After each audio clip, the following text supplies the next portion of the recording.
That's done. Plantation architecture. I talked already about Granby. We know about slavery and the importation of enslaved people to work, particularly on sugar plantations. There are some 61 ruins of water mills in Dominica. I'm not counting the cattle mills, the water mills alone. This is at Hampstead.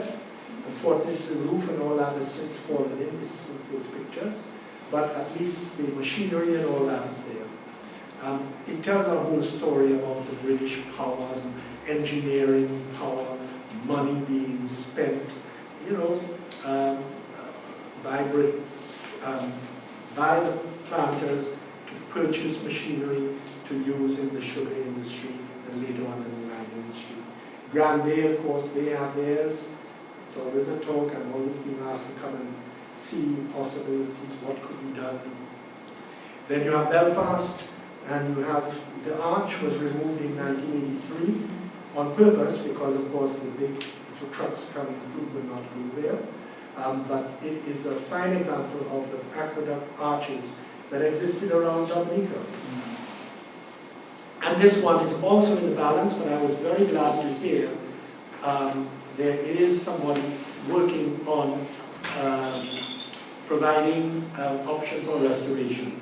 This is, of course, the Goodwill Estate Goodwill with the canal, the amazing canal that comes from Bassin-Sequi, which is just in the corner of the river here, and it goes through a series of tunnels, and it passes by Canal Lane, and it comes behind the parish hall, and then it ends up turning a most amazing mill in perfect condition that's hidden in that bush there.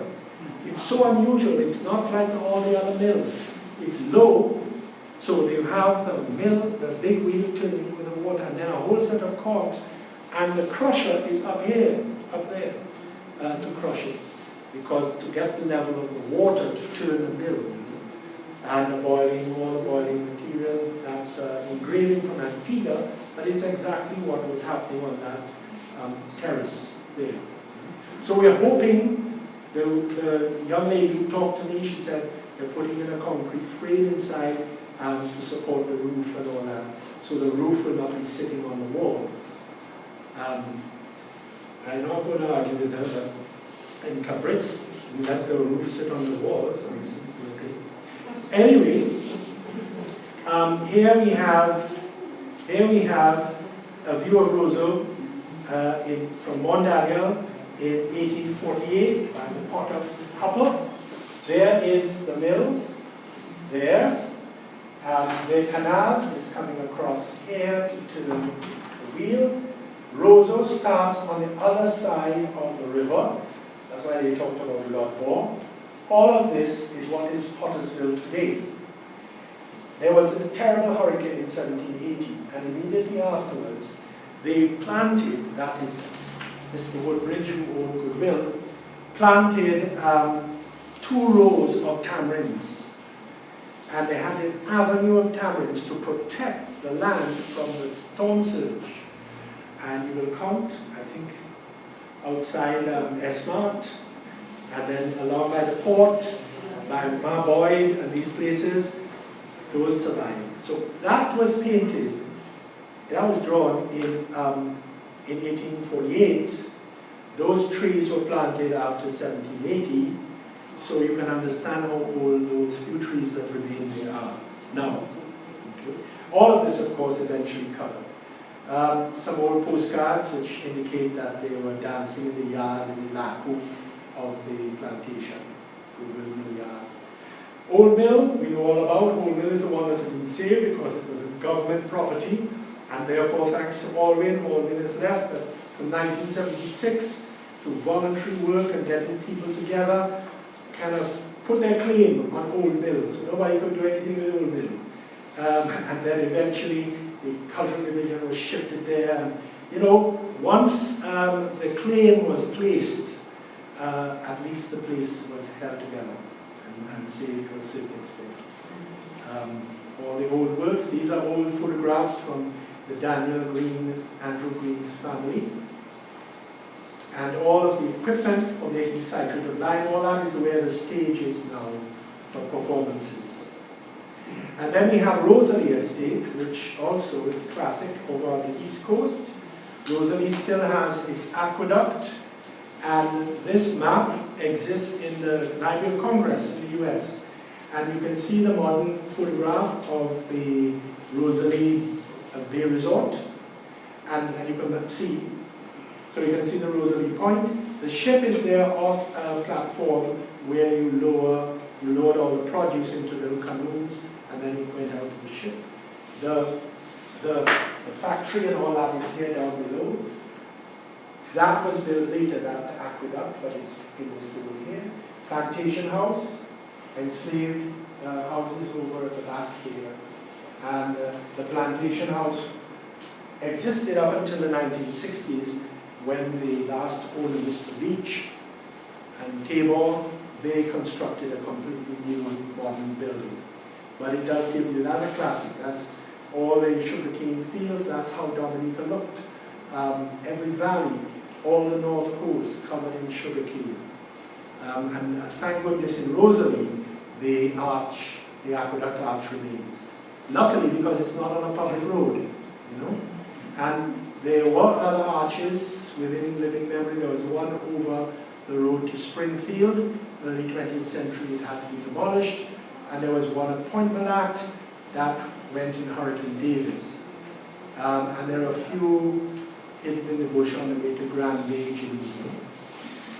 This is the plan of the river and all the estate routes of Rosary. Coffee, of course, was very important, and this is a classic coffee estate. This is on the way to Cochrane. It's called Mount Anthony, and it belongs to the Walshes. Is there a Walsh here? So that's the Dominica Walshes, and I used to go in there, and all the buildings, well, without their roofs, were in the forest, and people wanted their flat land, so they sent in a bulldozer, and they flattened everything, so that's gone. But at least the very accurate drawing here indicates all the main elements of the coffee plantation. Glacé, the glacé was where the coffee was dried. And luckily, I took pictures of the Union Plantation House, because that too is a thing of the past. It is gone. Survived the Hurricane Maria. They took Mr. Pemberton out about 10 days later, and the moment he was taken out, people went and raided all the furniture, fantastic furniture, 4-poster beds, set cards, settees, Martinique. And then, to add to the injury, they set fire to the house. So the house has been entirely built. But it was a fine example, once again, of a central room, and then the bedrooms, and all the other rooms surrounded. And it had what was called a cachot. A cachot is this storeroom, very strong storeroom that was constructed in these houses, so that your most precious things, your most valuable things, you put them there, because that was going to be secure against a hurricane. When I did my house, I put a cachot, it's cast concrete cachot, but it was still, because I felt, well, you know, the day may come. So sadly that has gone, the Pemberton House, and before that it belonged to a family called the Borissos. The front steps, you just have to taste, you know, the front, the small one was for the horses, for you to get on the horseback, and then the high one you got in and you went into the main house. And they had this big open area that they called the Savane, but it was a classic coffee estate, and all of that has gone. I'm trying to get the steps and take them to Cabritz.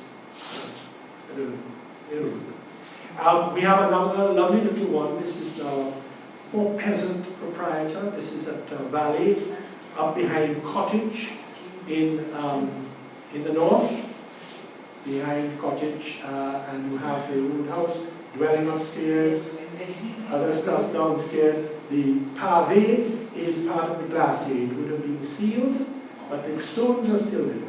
And then you have the trays coming out with all the coffee and the cocoa on it, like this stamp, an old stamp of Dominica, the coffee would come out. So here and there you have, but there again, you know, it stood up very well to the winds of Maria. There was a bit of damage, but generally it stood up extremely well. That traditional house there on the stone step.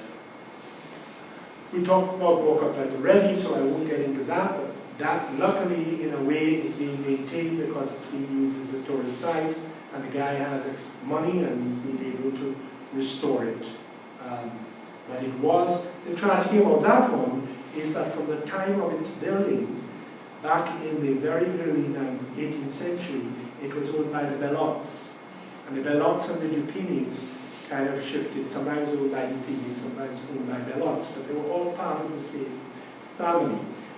So it was in the family for 200 and something years. Anyway, things move on. And now, the other tragedy in a way is the Rosary Estate and Line 5. You can see how large it was. Look at that complex there, photograph taken in 1961 when L. Rose was in charge. The buildings are in ruins. This was the Plantation house, which became a storage shed. And the other day it was bulldozed flat to put a health center. So the health center is there, there's the media health center, it's old, but that is gone. So I'm hoping that the other sections below will be able to be put to some use. You see, at the time when L. Rose was pulling out of Dominica in 1978, they sold Bath Estate and other places, but they gave, by that time Eugenia Charles was in power, and they gave Eugenia Charles suffrage. And so then the government created the housing scheme and whatever. And the whole of the works was sold on very easy terms to Dr. Moise. And nothing was done. And so since nothing was done, they moved in and they bulldozed and they said compulsory acquisition. So it's a real pity because for Soufriere, you can imagine the things that could be done there with courtyard, cafes, and all the things that they want to happen in the Soufriere area. So that's one that's gone. Nice little house here in Dublin, the Shillingford house here. Once again, you notice the jalousies, fretwork, the cool air coming down the valley. It's next to the river, just across the road from the river. So that's great. Although this is not a plantation house, this is my grandparents' house, but I had it because we have a pictorial evidence to show the formation of the frames, thick 6x6 frames, then clad with pitch pine and so. The roof, same half hip, and that's the picture the day after Hurricane Maria. So only the flap went away.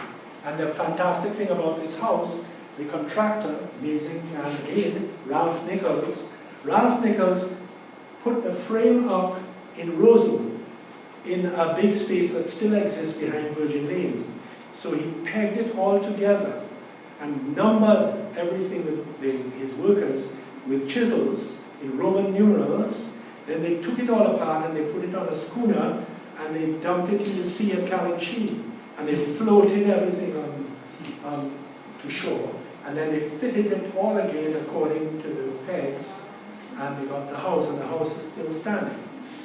I think 1932 to now is whatever, 80-something years. So it just shows. We don't have any of them still. But these were the old cattle mills. All of them have gone except for the rollers that we see from time to time. But there were many cattle mills all over Dominica.